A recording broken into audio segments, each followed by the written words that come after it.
Hello दोस्तों, स्वागत है आपका अपने YouTube channel the education analyst में। और आज के सेशन में हम बात करेंगे हरियाणा स्टाफ सिलेक्शन कमीशन का जो क्लर्क है उसके बारे में। आज इस वीडियो में जो टॉपिक हम कवर करेंगे वे हैं ये जो पोस्ट है क्लर्क की, इसके बारे में बात करेंगे। इसका जो प्रोफाइल या वर्क प्रोफाइल क्या है, इसके लिए एजुकेशन क्वालिफिकेशन क्या रखी गई थी पहले और फ्यूचर में क्या रखी जाएगी, एग्जाम पैटर्न पहले क्या था और आगे क्या हो सकता है, डिपार्टमेंटल एग्ज़ाम अगर आप सिलेक्ट हो चुके हैं या आगे चांसेस हैं सिलेक्ट होने के, तो डिपार्टमेंटल एग्ज़ाम देके आप कैसे ऑफिसर बन सकते हैं या हरियाणा सिविल सर्विस को ज्वाइन कर सकते हैं। सिलेबस पहले क्या रहा था, आगे क्या रह सकता है, एक क्लर्क की सैलरी कितनी है, प्रमोशन आपको क्या क्या मिल सकते हैं, हेड ऑफिस में अलग हैं और फील्ड में अलग हैं, तो वो सारे हम आपको बताएंगे। पोस्टिंग आपको कहाँ कहाँ मिल सकती है और जो एग्जाम आपने दे रखा है उसकी एक्सपेक्टेड कट ऑफ क्या रह सकती है और रिजल्ट की कब तक आने की उम्मीद है, ये सारे टॉपिक आज कवर किए जाएंगे। तो चलिए बिना किसी देरी के शुरू करते हैं।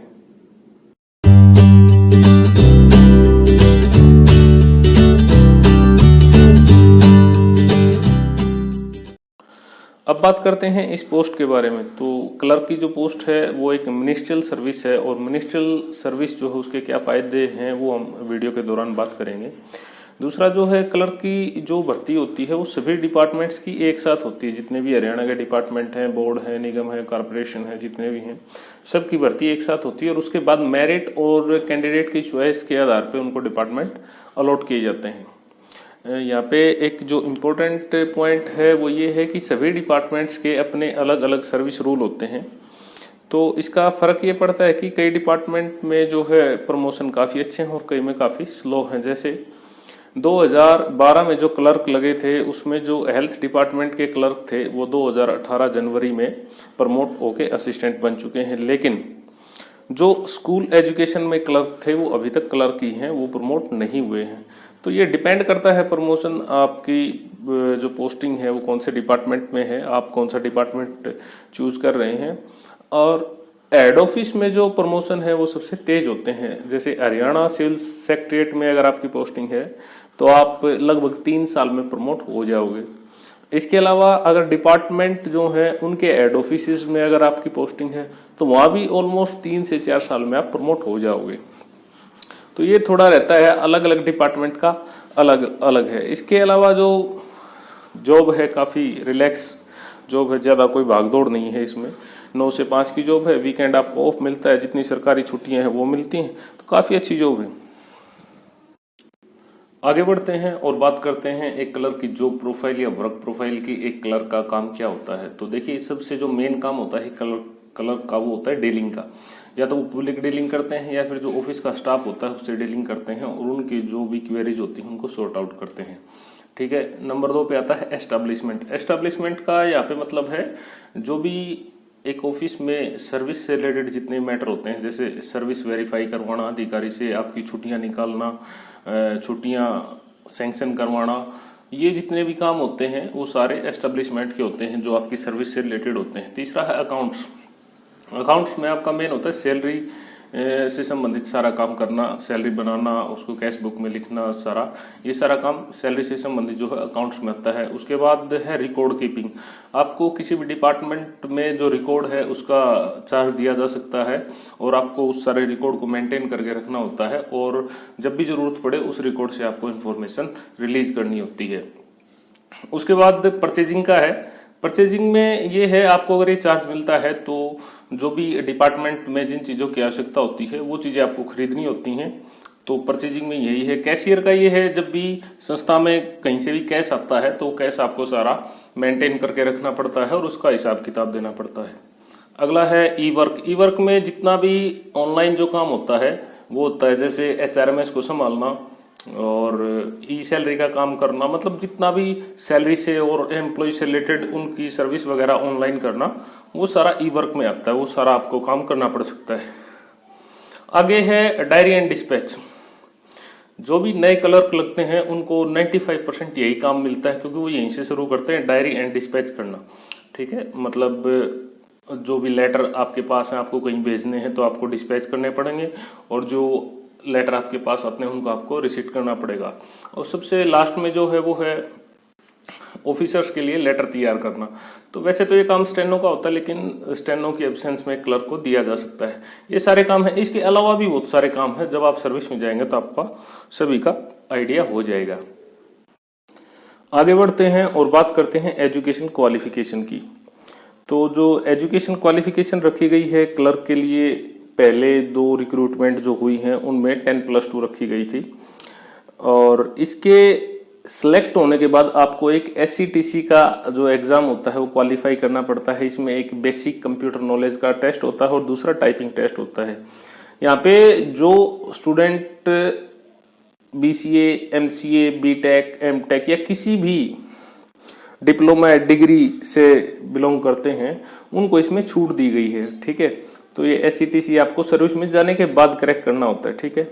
और फ्यूचर में अगर कोई क्लर्क की वैकेंसी आएगी तो इसके 100% चांसेस हैं कि क्लर्क की जो क्वालिफिकेशन है वो ग्रेजुएशन कर दी जाएगी। अब बात करते हैं एग्जाम पैटर्न की। तो जो इस बार जो एग्जाम हुआ है उसमें 90 क्वेश्चन थे, 90 मार्क्स के, और जो क्वेश्चन थे सभी के इक्वल मार्क्स थे, यानी कि 1-1 नंबर के सभी क्वेश्चन थे, नेगेटिव मार्किंग कोई नहीं थी। और 10 नंबर थे वो थे सोशियो इकोनॉमिक के। इससे पहले जो पेपर हुआ था वो पूरा 100 नंबर का था और उसमें मतलब सोशियो इकोनॉमिक के कोई नंबर नहीं थे। फ्यूचर में भी यही एग्जाम पैटर्न बना रहेगा हरियाणा में, इसमें चेंज होने की संभावना नहीं है। और ये 10 नंबर जो सोशियो इकोनॉमिक के हैं ये भी मिलते रहेंगे। आगे बढ़ते हैं और बात करते हैं सिलेबस की। तो दोस्तों हरियाणा के जितने भी एग्जाम हैं उनका जो सिलेबस है लगभग सेम ही रहता है। और हरियाणा के ही नहीं, आप किसी भी स्टेट के हो या सेंटर की किसी एग्जाम की तैयारी कर रहे हैं तो जो मेन पोर्शन है वो है मैथ, रीजनिंग, इंग्लिश और जीके।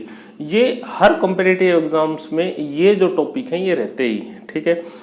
और अब अगर हम हरियाणा की बात करें तो हरियाणा में मैथ, रीजनिंग, इंग्लिश, हिंदी और ऐड हो गया, हरियाणा जीके और ऐड होगी, ट्रेडिशनल जीके है और करंट अफेयर्स, ये सारे टॉपिक हैं। तो अगर आप हरियाणा में या सेंटर में या किसी और स्टेट में एग्जाम्स की तैयारी कर रहे हैं, या हरियाणा में जो आगामी एग्जाम्स हैं जैसे कैनाल पटवारी, ग्राम सचिव और कई सारे एग्जाम हैं उनकी तैयारी अगर आप कर रहे हैं तो वीडियो के डिस्क्रिप्शन में हमने आपको कुछ अच्छी जो बुक्स हैं उनके लिंक्स दे रखे हैं। अगर आप सेल्फ स्टडी कर रहे हैं तो आप उनको परचेज कर सकते हैं। अब बात कर लेते हैं हरियाणा के डिटेल्ड सिलेबस की। तो मैथ में पहले क्या था भाई, काफी एडवांस मैथ कई एग्जाम्स में पूछ लिया गया था। तो जैसे जैसे बदलाव होगा तो वो चीजें सॉर्ट आउट कर दी जाएंगी और आपसे बेसिक मैथ ही पूछा जाएगा। उसके बाद रीजनिंग है, रीजनिंग में वर्बल और नॉन वर्बल रीजनिंग पूछी जाती है। इंग्लिश में आपसे इंग्लिश ग्रामर और वोकैबुलरी, हिंदी में हिंदी ग्रामर और वोकैबुलरी, हरियाणा जीके में हिस्ट्री, पॉलिटी, इकोनॉमी, ज्योग्राफी और करंट अफेयर्स हरियाणा के।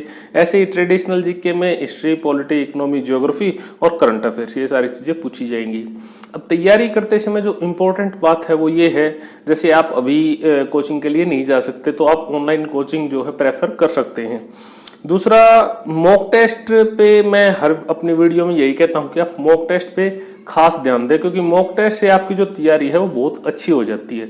वहां पे आपको अपनी कमजोरियों का पता लग जाता है और आप अपनी कमजोरियों पर काम करके अपनी जो स्ट्रेटेजी है, आपकी जो तैयारी है उसको बहुत अच्छा बना सकते हैं। और जितनी अच्छी आपकी तैयारी होगी सिलेक्शन के चांसेस भी उतने ज्यादा होंगे। आगे बढ़ते हैं और बात करते हैं सिलेक्शन प्रोसेस की। दोस्तों भाजपा सरकार आने के बाद जो सबसे पहले क्लर्क का एग्जाम हुआ था उसमें जो सिलेक्शन प्रोसेस था वो था एक स्क्रीनिंग एग्जाम था, उसके बाद डॉक्यूमेंट वेरिफिकेशन थी, उसके बाद इंटरव्यू था और उसके बाद जो फाइनल लिस्ट थी वो लगती थी। उसमें इंटरव्यू में थोड़ी सी धांधली वगैरह के आरोप लगे हैं, तो सरकार ने उन सभी चीज़ों को देखते हुए ग्रुप सी की जितनी भी पोस्ट हैं उनसे इंटरव्यू स्क्रैप कर दिया है। तो अभी जो सिलेक्शन प्रोसेस है वो है सिर्फ एक स्क्रीनिंग एग्जाम आपका होगा और उसके बाद सेकंड स्टेज में आपकी डॉक्यूमेंट वेरिफिकेशन होगी और उसके बाद आपकी जो है फाइनल लिस्ट लगा दी जाएगी। दोस्तों अब बात करते हैं सबसे इंटरेस्टिंग टॉपिक की, जो है सैलरी। हर कोई जानना चाहता है कि क्लर्क की जो पोस्ट है उस पर सैलरी कितनी है। तो दोस्तों आगे बढ़ने से पहले मैं आपसे एक रिक्वेस्ट करना चाहूँगा कि चैनल को सब्सक्राइब जरूर कर दें। और अब बात करते हैं सैलरी की जो क्लर्क की है। तो जो क्लर्क है वो 1900 ग्रेड पे में आते हैं, उसके तहत उनका जो बेसिक पे बनता है वो 19,900 रुपये है। डीए है 17% और गवर्नमेंट ने जुलाई 2021 तक डीए फ्रीज किया हुआ है, तो ये जुलाई 2021 तक 17% ही रहेगा, उसके बाद बढ़ेगा। तो 17% के हिसाब से बनता है 3383 रुपये। उसके बाद है एचआरए हरियाणा में मिलता है 8, 16 और 24%। ज़्यादातर जो फील्ड के ऑफिसेज होते हैं उनमें 8% मिलता है, तो हम 8 ही पकड़ के चल रहे हैं। उसके हिसाब से आपका 1800 बनता है। अगर आप अब ये करेंगे तो ये 8% 19,900 का 1800 नहीं बनता, लेकिन सरकार ने जो मिनिमम तय किया हुआ है वो 1800 तय किया हुआ है, तो आपको 1800 मिलेंगे ही। इसके अलावा अगर आपकी पोस्टिंग पंचकुला, गुड़गांव या चंडीगढ़ में होती है तो आपको 16% एचआरए मिलेगा, और अगर दिल्ली में आपकी पोस्टिंग हो जाती है तो आपको 24% एचआरए मिलेगा। हाँ, यहाँ आप किसी भी संशय में ना रहें, दिल्ली में भी पोस्टिंग हो सकती है हरियाणा के क्लर्क की। उसके बाद है मेडिकल अलाउंस। तो मेडिकल अलाउंस जो है वो 1000 रुपये है, फिक्स है। उसके बाद है child education allowance. Child education allowance एक बच्चे का 1125 रुपये मिलता है, तो इस प्रकार 2 बच्चों का 2250 रुपये हो गया, और मैक्सिमम सिर्फ 2 बच्चों का ही मिलता है। तो इस तरह जो हमारी ग्रोस सैलरी बनेगी वो बनेगी 28,333 रुपये। इसके बाद कुछ डिडक्शंस होते हैं, जैसे 10% बेसिक पे और डीए का एनपीएस में जाता है, तो इस तरह से वो बनता है 2328 रुपये प्लस 30 रुपये ग्रुप इंश्योरेंस स्कीम के कटते हैं आपके। तो इस प्रकार जो इन एंड सैलरी आपकी बनेगी वो बनेगी 25,975 रुपये। अब टोटल कॉस्ट जान लेते हैं एक एम्प्लॉय की सरकार को क्या पड़ती है। तो जैसा कि आपने देखा, जो ग्रोस सैलरी है वो 28,333 है, और जो एनपीएस होता है उतना ही कंट्रीब्यूशन सरकार भी करती है। तो जो सरकार कंट्रीब्यूशन करेगी वो बनेगा 2328 रुपये। तो इस प्रकार जो टोटल कॉस्ट है क्लर्क की वो गवर्नमेंट को पड़ती है 30,661 रुपये। इसके अलावा एनुअल इंक्रीमेंट 3% रहेगा, और जो डीए है वो आपको साल में 2 बार मिलेगा, और एसीपी के लाभ भी आपको 8 साल, 16 साल और 24 साल के बाद मिलेंगे। अगर आपके बीच में प्रमोशन हुए हैं तो एसीपी का जो पीरियड है वो प्रमोशन के बाद गिना जाएगा। दोस्तों आगे बढ़ते हैं और बात करते हैं प्रमोशन की। किसी भी डिपार्टमेंट में आप ज्वाइन करते हैं एज ए क्लर्क, उसके बाद आप बनते हैं असिस्टेंट, असिस्टेंट के बाद आप बनते हैं डिप्टी सुपरिटेंडेंट, डिप्टी सुपरिटेंडेंट के बाद बनते हैं आप सुपरिटेंडेंट, और उसके बाद आप बनते हैं असिस्टेंट एडमिनिस्ट्रेटिव ऑफिसर, और उसके बाद बनते हैं आप एडमिनिस्ट्रेटिव ऑफिसर। अब अगर आपकी पोस्टिंग जो है वो फील्ड में है तो आप मैक्सिमम सुपरिटेंडेंट तक जा सकते हैं, लेकिन अगर आपकी पोस्टिंग हेड ऑफिस में है तो आप एडमिनिस्ट्रेटिव ऑफिसर तक भी जा सकते हैं। अब ये फैक्टर डिपार्टमेंट पे डिपेंड करता है कि उसमें प्रमोशन कितने स्लो हैं या फास्ट हैं, तो आप उतनी ही बुद्धिमानी से अपना जो है डिपार्टमेंट सिलेक्ट करें।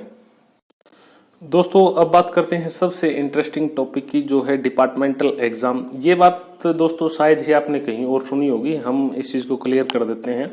अगर आपने किसी भी डिपार्टमेंट में एज ए क्लर्क ज्वाइन कर लिया है तो जैसे ही आपकी सर्विस के 3 साल होते हैं उसके बाद एक सबॉर्डिनेट अकाउंट सर्विसेज का हरियाणा सरकार का एग्जाम होता है, जिसको क्रैक करके आप सीधा सेक्शन ऑफिसर बन सकते हैं, जो कि एक गेजेटेड पोस्ट है।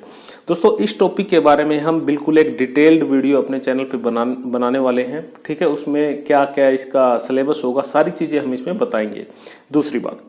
दूसरी बात यह है कि अगर आपने एज ए क्लास 3 या क्लर्क आपने अगर अपनी सर्विस के 8 साल पूरे कर लिए हैं तो उसके बाद आप हरियाणा सिविल सर्विस का जो है एग्जाम देने के लिए एलिजिबल हो जाते हैं। आप डिपार्टमेंटल एग्जाम होता है, ये भी आप दे सकते हैं और एचसीएस बन सकते हैं। इसके बारे में भी हम एक बिल्कुल डेडिकेटेड वीडियो बनाएंगे और अपने चैनल पर अपलोड करेंगे, तो प्लीज़ आप चैनल को सब्सक्राइब कर लें ताकि ये इन्फॉर्मेशन मिस ना हो। दोस्तों अब बात करते हैं क्लर्क की पोस्टिंग की। तो जो क्लर्क होता है उसकी पोस्टिंग हरियाणा में ही होगी, और हो सकता है कि कुछ चांसेस में आपकी पोस्टिंग चंडीगढ़ या दिल्ली में भी हो जाए, और इसमें बहुत अच्छे चांसेस हैं कि आपकी जो पोस्टिंग है वो आपके घर के नज़दीक हो सकती है। उसका कारण ये है कि क्योंकि सरकार के जितने भी ऑफिसेज हैं वो छोटे गांव से लेकर छोटे शहरों तक फैले हुए हैं, तो बहुत अच्छे चांसेस हैं कि आपको आपके घर के पास पोस्टिंग मिल जाए। फिर भी अगर स्टार्टिंग में आपको पोस्टिंग आपके घर के पास नहीं मिलती है, दूर मिल जाती है, तो सरकार ने जो है ऑनलाइन ट्रांसफ़र की पॉलिसी चलाई हुई है। आप उसके द्वारा अप्लाई करके अपने घर के पास आ सकते हैं। वो जो ऑनलाइन ट्रांसफ़र पॉलिसी है या उसको हम बोलते हैं ट्रांसफ़र ड्राइव, वो साल में एक बार ओपन होती है। दोस्तों अब बात करते हैं एक्सपेक्टेड कट ऑफ और रिजल्ट डेट की। तो देखिए जैसा मैंने लिखा हुआ है, आप देख भी रहे हैं कि सबसे बदनाम टॉपिक है, सबसे बदनाम टॉपिक है, लेकिन फिर भी लोग मैसेज करके पूछते रहते हैं भाई साहब क्या कट ऑफ रह सकती है, रिजल्ट कब आएगा। मेरे दोस्त मेरे भाई, जितना आपको पता है उतना ही हमें पता है, ठीक है। कट ऑफ का मैं बता देता हूँ, लोग कट ऑफ कैसे बताते हैं। लोग क्या करते हैं, सोशल मीडिया पे जाते हैं, वहां से करीबन 100-150 बंदों के नंबर उठाते हैं, उनका एवरेज निकालते हैं और आपको कट ऑफ बता देते हैं। कई बार वो चीज़ ऐसी होती है सही भी निकल जाती है और ज़्यादा बार सही नहीं निकलती, और फिर आप उनको दोष देते हो कि यार तूने तो ये बता दिया कट ऑफ ये रहेगी। रिजल्ट का क्या है, रिजल्ट का ये है जैसे ही कोई नेता बयान देते कि हाँ इतने दिन में आ जाएगा, वही चीज़ आपको बता देते हैं लोग कि हाँ भाई उस दिन रिजल्ट आ सकता है, उस दिन आ भी सकता है और नहीं भी आ सकता। कलर के केस में ऐसा ही हो रखा है, सीएम ने कहा था कि 1 महीने में रिजल्ट आ जाएगा, तो मेरे ख्याल से लगभग 1 महीना होने वाला है, लेकिन रिजल्ट तो नहीं आया। देखिए ये सारी चीजें सिर्फ HSSC को पता है और किसी को नहीं पता। अगर आप इन चीजों में टाइम खराब करोगे तो बहुत ज्यादा नुकसान होगा आपका। मेरी सलाह ये है, अगर आपको देखिए सरकारी नौकरी चाहिए तो आप इस प्रकार के डिस्कशन से अच्छा है कि अगले एग्जाम की तैयारी कीजिए। डिस्क्रिप्शन में हमने बहुत अच्छी अच्छी बुक्स आपको बता रखी हैं, वहाँ से बुक्स खरीदिए, मॉक टेस्ट के लिए बुक खरीदिए, पढ़िए और अपनी जो आगे की तैयारी है उसको अच्छा कीजिए। अगर इसमें आपका सिलेक्शन हो जाए तो बहुत अच्छी बात है, अगर किस्मत बुरी रही और सिलेक्शन नहीं हुआ तो आगे तो तैयारी करनी है ना। तो मेरा आपको यही सुझाव है कि इस प्रकार के टॉपिक से बचें और अपने आगे की पढ़ाई जारी रखें। दोस्तों इसी के साथ ये सेशन यहीं पे समाप्त होता है। देखिए हमने पूरी कोशिश की है कि हम आपके जो सारे क्वेश्चंस हैं वो इस वीडियो में कवर करें, लेकिन हो सकता है, चांसेस हो सकते हैं कि काफ़ी सारी चीज़ कवर ना हुई हो। तो अगर आपको लगता है कि कोई ऐसा टॉपिक जो हमसे छूट गया है जिसको हमें इस वीडियो में इंक्लूड करना चाहिए तो आप हमें कमेंट करके बता सकते हैं। अगर ज़्यादा क्वेश्चन हुए, ज़्यादा क्वेरीज हुई तो हम इस वीडियो का पार्ट 2 बनाएंगे और वो सारी चीज़ें आपको उस वीडियो में क्लियर कर देंगे। थैंक यू दोस्तों, thanks for watching and don't forget to subscribe.